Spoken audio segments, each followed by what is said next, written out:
Welcome back to The Best Trip Ever, the podcast that shares our travels with you and not only shows you where we go, but tells you how we got there, how you can do it, and a great way to book your trips as well. I think we offer some of the best information you're going to find in any podcast, in any YouTube video, anywhere. So please hit that like, comment, and definitely subscribe to The Best Trip Ever here on SoundCloud and also on YouTube.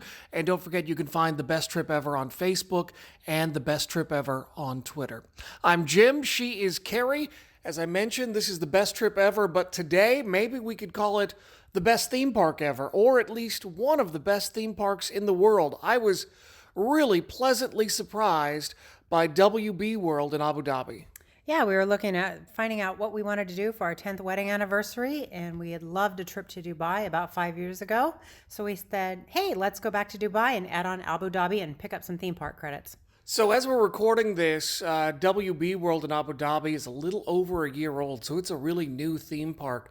And as Carrie mentioned, it's an indoor theme park. It's in this huge structure. It's like the size of like 10 Costco's or something. It's massive, and that's just the public areas. Considering the rides, it's got to be even bigger, but I have to tell you, when it comes to indoor theme parks, sometimes you think, oh, this is going to be like an arcade or it's going to have just a lot of flat rides. I was so impressed with the theming and the quality of every ride. There is not a bad ride in this entire park. Yeah, this is amazing. This is the world's largest indoor theme park is what they boast. And when we first got there, it looks like you're coming into a really fancy office building because it doesn't look like a theme park. And you wonder, what am I doing here? How are there going to be rides inside this structure? And wow, this has a major wow factor. So you walk in and they've got all of the DC and licensed Warner Brothers Looney Tunes characters up on the wall. They've got a bronze statue of Bugs Bunny. You get your tickets and you go in, and right there at the front, for us anyway, I think for a lot of people, they have a picture. You can get a picture taken with the guy, Bugs Bunny. Yeah, that was so fun. I was joking with Jim that my goal was to see how many character photos we could get on this particular theme park visit. And I think we ended up with 18 by the end of the day. I think the only one we missed was Daffy Duck. Yeah, other than that, we covered all of our bases. And if we had to do that at, say, a Disney park, we would be there a week and still wouldn't hit them all. Yeah, it was so easy to get access to all of the characters. They'll use your phone and take pictures. You can also buy the photo package. We'll talk about that later. But let's talk about the lands. I thought that they did such a great job with the theming and the characters they chose, just everything. Yeah, I would say, my enthusiasm level was the highest for the cartoons going into it because I'd seen a little bit about it. I try not to research too much because I like surprises, and I was not disappointed in the slightest. I was so excited to actually go to Bedrock and hang out with the Flintstones. Now, the Flintstones have got a ride that is very similar, I guess, in structure to Splash Mountain.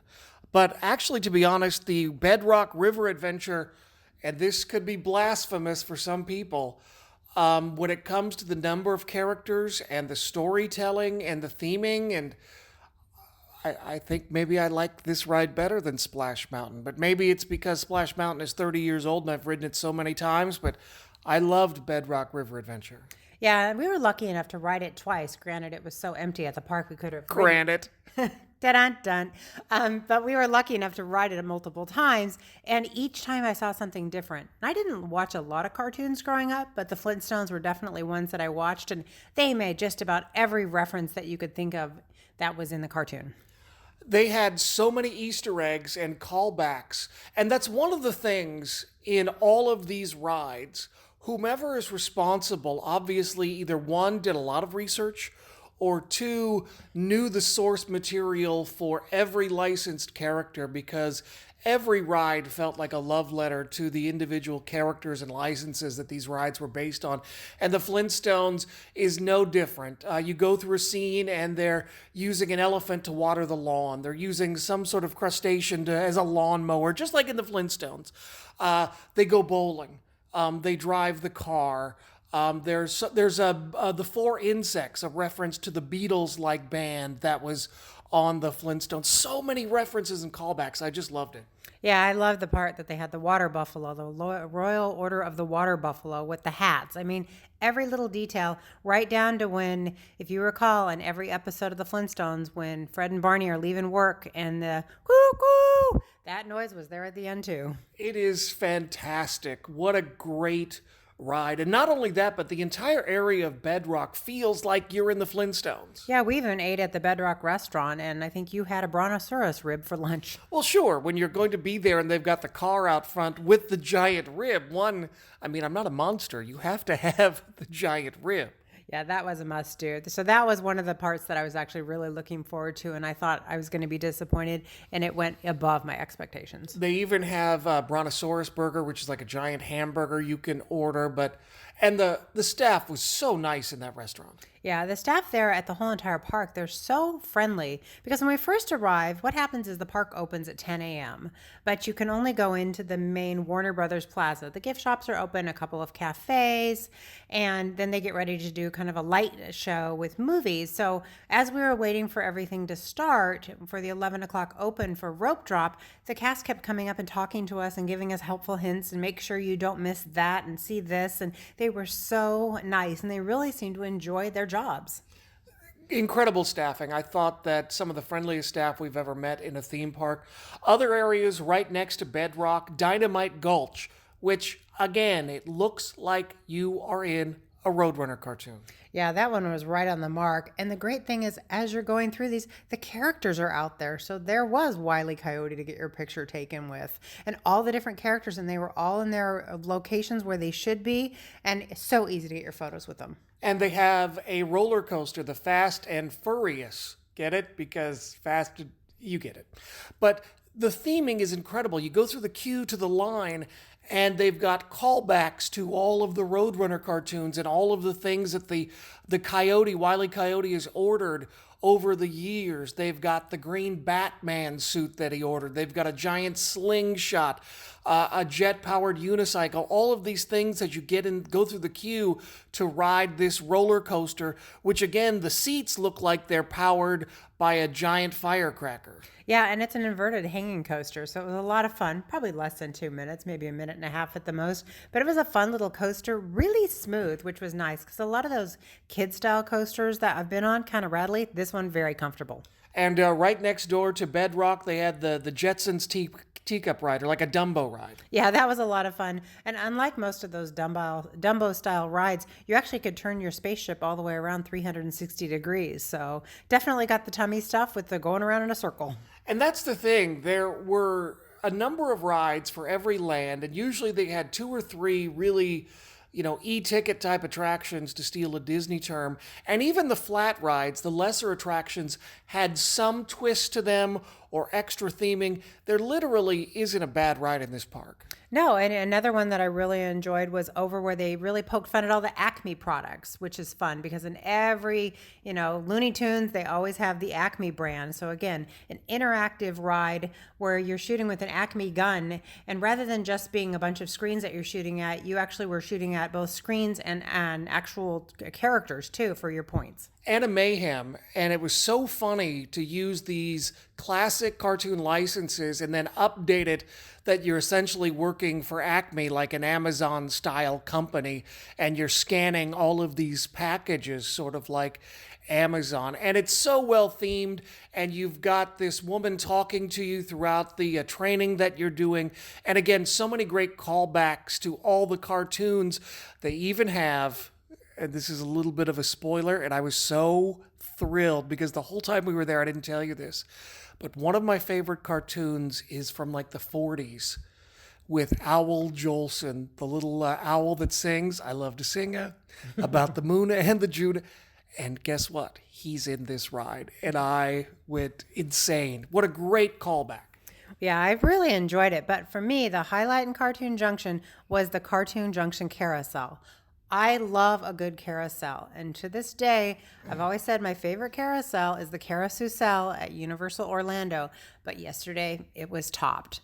The cartoon Junction carousel had just about every character you could think of from Looney Tunes. You could ride with Pebbles, you could ride with Dino, you could ride with Yogi and Boo Boo Bear. I mean, pretty much every character. Pepe Le Pew. Who knew that I wanted to ride a Pepe Le Pew? Or maybe even one of them I rode. My favorite character that I think I rode on was riding a bicycle. I was riding a tandem bicycle with Bugs Bunny. But that carousel, hands down, my favorite now. Each carousel character has a different way to interact with it. Like you mentioned, Bugs is on a bicycle.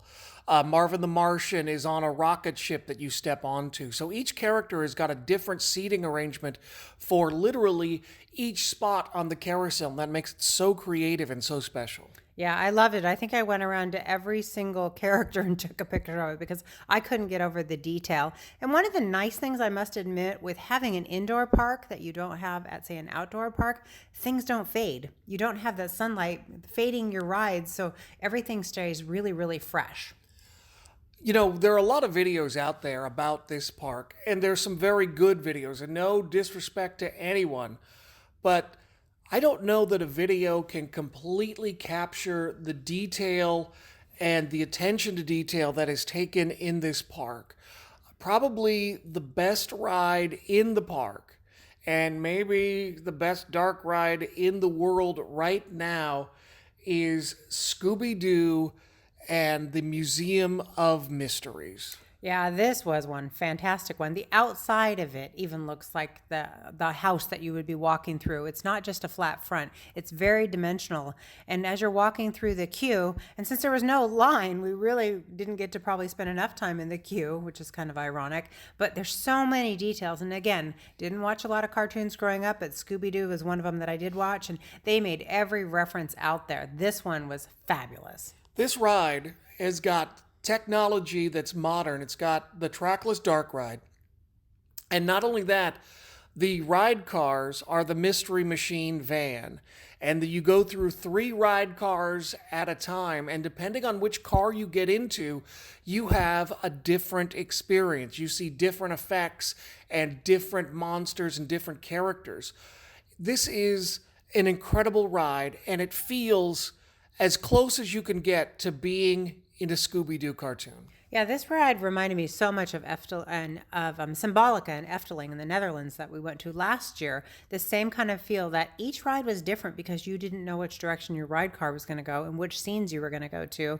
And it was just fabulous. And again, you felt like you were right in the cartoon, right down to every little saying that you'd heard, every little, ruh-roh, and I need a Scooby snack, you name it, it was in the ride. Different costumes, different characters, references. Each time you go through, you discover something new. This ride is incredible. And like I said, it's so subjective, but as far as technology, as far as interactivity and creativity, this may be the best dark ride in the world right now, and that's saying something. Yeah, I think this one's right up there with a favorite of mine. And I just think they thought of every little detail. And the fun part is we got out of the attraction, and there they had the van was sitting there, and Scooby and Shaggy were there for photos. And they were the most interactive and probably on-point characters for a photo meet and greet that I think I've ever seen. Shaggy had the voice down. He made references to everything. He was a great interactive character. Yeah, that was so much fun. And then right next to it, Tom and Jerry, yet another great ride. This one's easy to miss because the facade is a house, and it's very easy to walk by, but it's right in the corner with the carousel and the Mystery Machine. So watch out for it. Matter of fact, one of the colleagues, one of the people that work in guest relations, mentioned that we should ride this ride, and he's right. Yeah, it's great because it's an indoor coaster, kind of like a Mad Mouse. And most of It's a Mad Mouse, get it? Because it's Tom and Jerry. Again, cheesy jokes go with the cheesy category of the theme park. Tom and Jerry's ride, which they actually call Tom and Jerry's Swiss Cheese Spin, is amazing because most of these Mad Mouse rides I don't really care for. They whip you around, there's no theming, and it just feels like a 1 minute of pain. And this one, a dark inside coaster, and it was actually well themed and really smooth. And it spun when it was supposed to spin. You weren't jostled around. It was a really fun ride. Matter of fact, the people that rode it right before us wanted to ride again, and they had kids, and that's how much they loved it. If you've been on Rock and Roller Coaster or maybe the Mummy, You have a lot of set pieces with Tom and Jerry, tunnels that you're running through, and lights flash, and you see different scenes from Tom and Jerry. Again, because it's a Mad Mouse and Jerry's a mouse, it works on so many levels, and it's a great ride. Again, we have been on so many of these spinning Mad Mouse style coasters, and invariably, to be honest, they're terrible. And this one is fantastic. Again, there are no bad rides at this park. Absolutely not. I mean, so many good things to do. And just the theming. I mean, they even have a restaurant. It's only open for special occasion, but it's Bistro Le Pew, which is a Pepe Le Pew restaurant. And again, just punny jokes around everything. This is a love letter to all of those cartoons that you grew up watching, that they've recreated many times. And again, some people were like, is this a vintage park? No, it's brand new. It's just that they've done these licenses, these licensed characters justice finally. And it's kind of annoying that we don't have these in the United States. And I'll get into that in a second as we talk about Gotham City and Metropolis and other spots. Yeah, it was just fabulous. And even the gift shops, every shop is themed. So the gift shop in Bedrock looks like you're in a cave in Bedrock, and the merchandise is fantastic. You've got everything from, your standard t-shirts, which I saw one I loved, and then we ended up buying the magnet which said WBW instead of WDW, which I thought was nice, a pun. But you could also get aqua socks for children that were Pebbles and Bam Bam feet. So really creative merchandise. All of the themes, all of the shops are themed to different characters and different licenses, and they all are fantastic. So you go across the Warner Brothers Plaza, and you can go into Metropolis, which again is sort of a superhero, Super Friends, all of the DC licensed superheroes. There's a Superman 360-degree movie, which again is excellent. Yeah, I didn't know what to expect on this one. As we went in, they gave you glasses and you stood in kind of a staging area, which actually ended up being like a circle vision, like they used to have back in the day at Disney. And it was really interesting and so high quality, too. You really felt like you were moving along with Clark Kent and Lois Lane. The one thing about the other areas with Gotham City and Metropolis, they do have a lot of screen-based rides. They're all different systems, which we'll talk about. But when you have superheroes that are based on fast action and excitement, it's like it only makes sense that it's screen based. But when you go back to, say, the Flintstones and Shaggy and Scooby, very limited screens, lots of practical effects. So I wasn't bothered by the fact that these tended to be more screen-based rides. No, they really fit in. And one thing that was interesting is they really take the lighting into effect. So when you're over in Cartoon Junction and you're over at the Flintstones and Bedrock, it's bright and light and it looks like it's daylight. And as you head into Metropolis and head into Gotham City, it gets dark and it definitely goes from day to night. So the lighting in these lands is right on point as well. They have the Teen Titans Training Academy, which is another practical ride where you are strapped into a bar above and you climb on things and jump from place to place in a secure environment. But that looked really cool. They also have the Green Lantern Galactic Odyssey, which is a flying theater, sort of the same style as Soarin' over California. Yeah, that one was interesting. That was very interactive. And at one point I was thinking, I mean, there was a lot more motion than, say, going on Soarin'. And I kept thinking, am I going to lose my flip-flops on this one? Because we were really flying and following the Green Lantern. And I really enjoyed the storyline on that one. I wasn't real familiar with the character because I'm not a huge superhero fan. And so it was great when they were actually explaining the story. I think I learned something even more than on Big Bang Theory. So, as Carrie mentioned, Soarin' is a very elegant ride, and there are times with the storyline of Green Lantern where this system, which you're not used to, goes faster and moves faster, and that's a lot of fun. It's a nice twist on the flying theater. The other ride that I really enjoyed was Justice League War World Attacks, and the biggest question I had about this is if this was going to be a recreation of the Justice League ride that's at all the Six Flag parks in the United States, and it is not. You walk into the Hall of Justice, and there are these huge statues in bronze or gold of all of the core DC superhero characters, and then you get into like a car very similar to, say, Transformers or Spider-Man at Universal.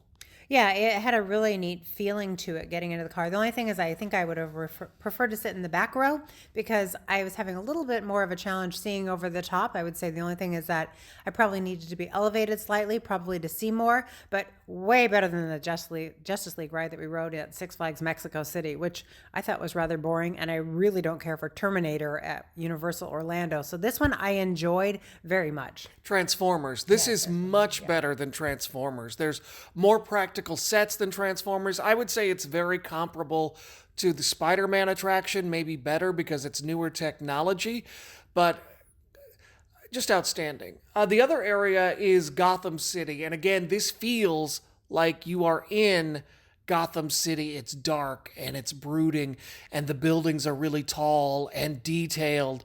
You go through the Joker's Funhouse, which is like a funhouse, like Hotel Tartuffe for other areas in Europe. Yeah, and I thought we were going to be stuck in that thing for a while because that hall of mirrors was really tricking your brain. It was a heck of a lot of fun. So you go through all the different levels of the funhouse, and you end up with going down a slide to get out. It is so fun. They do some jump scares, so it's a little bit scary. It's kind of an eerie thing, but I wouldn't say it's too scary at all, but it's really well themed. It's got great atmosphere with music, and there are different characters. There's Mr. Freeze, and there's Two-Face, and Catwoman, and Poison Ivy, and really well done. Yeah, that was great. And of course, while we were there, they were doing a show with Harley Quinn and the Joker and the Riddler. And of course, Jim got called up for that one. And they were doing a birthday party, and they gave him a clown nose because he had a really great Batman and Robin shirt on. My friend got me a shirt with the 1966 Batman and Robin on it, so it's a callback to that classic TV show. And a lot of the characters made reference to it. Batman, when I went up and got a picture with Batman in the park, he goes, "That's my dad." That was really great. And I loved how good, high quality the costumes were on all these characters, too. They did not spare a dime on any of the quality in this park. One of the rides we'd never been on before is, I guess, primarily called the Disco Coaster, and that was the Riddler Revolution, which you're on this disc that goes back and forth and up and down on this roller coaster track. Yeah, and we've seen it in every Six Flags park and Great America and whatnot, and we always kind of look like, oh, that looks pretty boring. But this one we decided, since it was in the dark, to give it a try, and wow, was I impressed. It was probably the smoothest coaster and just did a 360 spin, and it was one of those I really, really enjoyed. So I guess my opinion maybe changed on those, and I may actually try one at a different theme park coming forward. But really, the special effects, the theatrical smoke, the lighting, the music, really made for the atmosphere on this ride, in addition to all of the smooth coaster technology. I love Batman. And in particular, I love the Batman Arkham video games, Arkham Asylum, Arkham Knight, all of those games. And this Gotham City feels like you're there. The Catwoman character, she looks like the Catwoman from the Arkham games. And on top of that, they have Batman Night Flight, which again feels exactly like you're in these Arkham video games. Yeah, that one I wasn't sure what it was going to be like. We got into this arm, and I kind of looked at Jim going, "What are we doing?" And he said, "I think we're doing Harry Potter." And it was very similar to the design and that hanging ride that we had at Harry Potter in Orlando. So the story is that you are in this glider, and again, you're in this car that's 4 across, and it feels like you're hang gliding, and you're assisting Batman from the air in his mission to find out what the Joker is up to. And you're on an arm, I think it's called a Kulka arm, like Harry Potter, and you go through different screens, and there's practical effects. I won't say that it's exactly up to the level of Harry Potter. There probably aren't enough practical scenes, but it is still an excellent ride. Yeah, it was really interesting, and especially because I knew nothing of what to expect on this. I hadn't done any research, and I don't know, obviously, the video games as much as Jim does, but I really enjoyed it because you just didn't know what was around the next corner. And I'm surprised you enjoyed it. I thought if there was a ride you weren't going to like, it was this one. No, I actually really enjoyed it. And it was, again, another one of those hanging ones. So I had to go barefoot. They're really good about providing storage spaces if you do have a handbag or you have to get rid of your shoes on a couple of these hanging. They don't charge you a nickel and dime you for lockers. They just have a storage space there, which was quite handy. So this Batman Night Flight, you start out in the Batcave, and the attention to detail is incredible. There's like rocks on the wall and there's metal structures. It looks literally like you're in the Batcave. They spent a lot of money, obviously, on this attraction to put in details where really they didn't need to, but those details made all the difference. Yeah, that was one of the things that I noticed throughout the park is that in a lot of theme parks we've been to, they would just have a concrete wall. But here, I mean, they put in rivets and detail.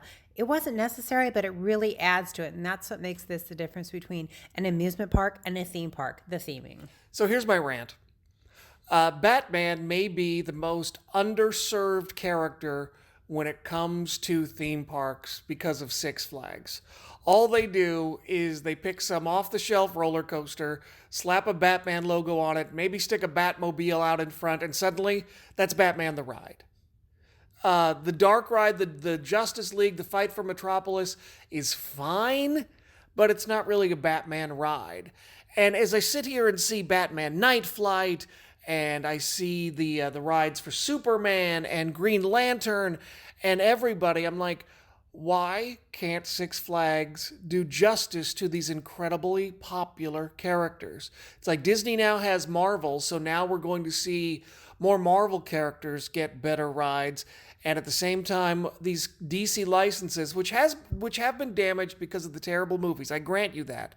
But I still think there's a lot of mileage you can get out of them by giving them high-quality theming dark rides in a theme park experience, and we're just not getting it. But we got it here at WB.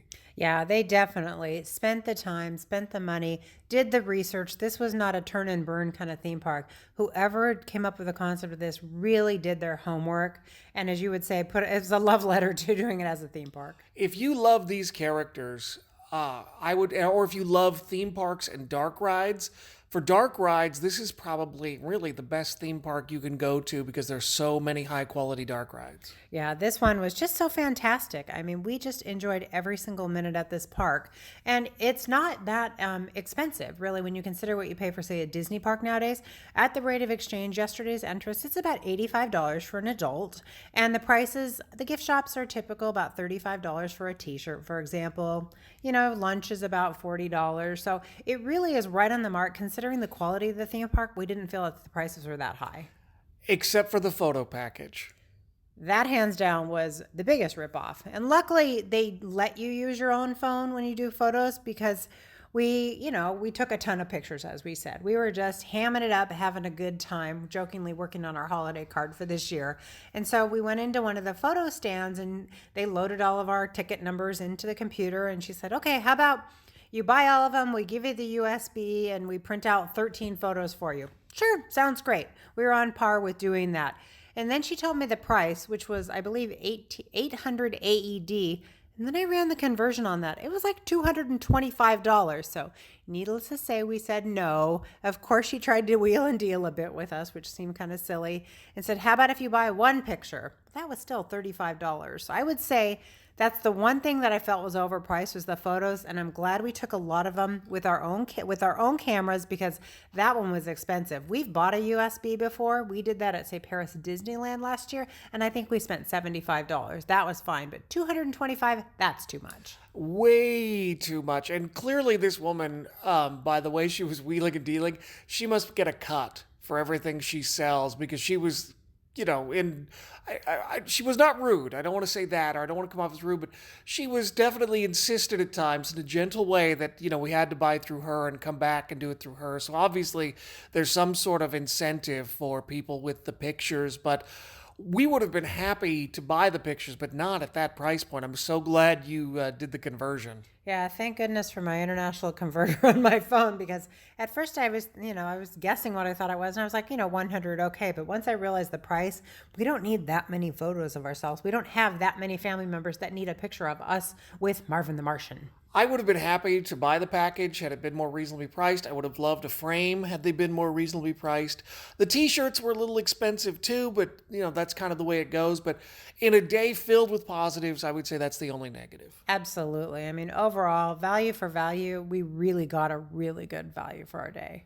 So what were your top 3 favorite things? My 3 favorite things were character engagement, the fact that we got to get so many fun photos and we weren't spending hours in line. Of course, Cartoon Junction Carousel, hands down my favorite carousel in the world. If you're listening out there, that means I've set the bar pretty darn high.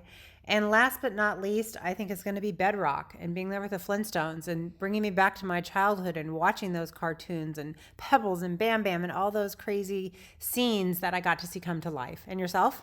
Number one, easy. Scooby-Doo and the Museum of Mysteries. I love a good dark ride, and this was and is a great dark ride. Try to ride it in all 3 different cars. You'll get 3 different experiences, the detail, the callbacks, everything. It's so hard to say, but for right now, this is probably my favorite ride in the world. And that's saying something. Number 2, I agree with you. Bedrock, and in particular, the River Adventure, the Bedrock River Ride. So much detail. It's a log flume like Splash Mountain. A great story. So many jokes. Again, I think right now, not to say that Splash Mountain is bad. It's a classic, no question. But I think right now, I like this better than Splash Mountain. The one thing I will say is I came here expecting to really love the Batman and Metropolis areas, and make no mistake, I do. But because they are so faithful with the dark characters and the dark lighting and the mood and everything, it's so successful. It really says something about all you can do with bright colors and bright lighting with the cartoon area and with Bedrock. You can be so much more creative and it's less limiting. So the fact that I like these 2 things more than Batman, I think says something to the design choices. But number 3, I've got to go with Gotham City. Batman Night Flight, the Joker's fun house, the Riddler Revolution, everything there. It's just like being in the cartoons. Hall of Justice, a close 3B, but there's so much to love about this park. And to think that of this trip, this is theme park 1 of 4 coming up. So we've got another one to go today in Abu Dhabi, 2 more to go in Dubai, and 2 more water parks. So 6 parks on this trip, and we can't wait to the next one. We should mention that this park, WB, is right across the street, essentially, from Ferrari World. So keep that in mind if you're coming out here. And Ferrari World, we'll tell you about coming up the next time. Yep, and this is located on Yas Island, which is the area in Abu Dhabi. It's being totally developed, so there's a ton to do. We only allotted 2 nights for our stay here, but I definitely would come back and stay for a longer amount of time next time. There's a whole entertainment district here. There's a racetrack. There are malls. There's shopping centers. There's a huge Ace Hardware for some reason. I don't know why, but it's here, and it's supposed to be spectacular. Another example, UFC 242 for the first time ever in Abu Dhabi was here on Yas Island at the sports complex. So there's a lot to see and a lot to do here, and we'll tell you about Ferrari World coming up. But please like, comment, and subscribe to The Best Trip Ever, particularly on our YouTube channel. Search The Best Trip Ever, search my name, Jim Valley, and it'll come right up. So please subscribe if you've enjoyed this. Yep, and keep listening because we're getting ready to go ride the fastest coaster in the world. So definitely check out Warner Brothers World in Abu Dhabi if you like theme parks, if you like attention to detail, if you love all of these characters, if you're a fan of dark rides, definitely try to come to Abu Dhabi and make WB World part of your best trip ever.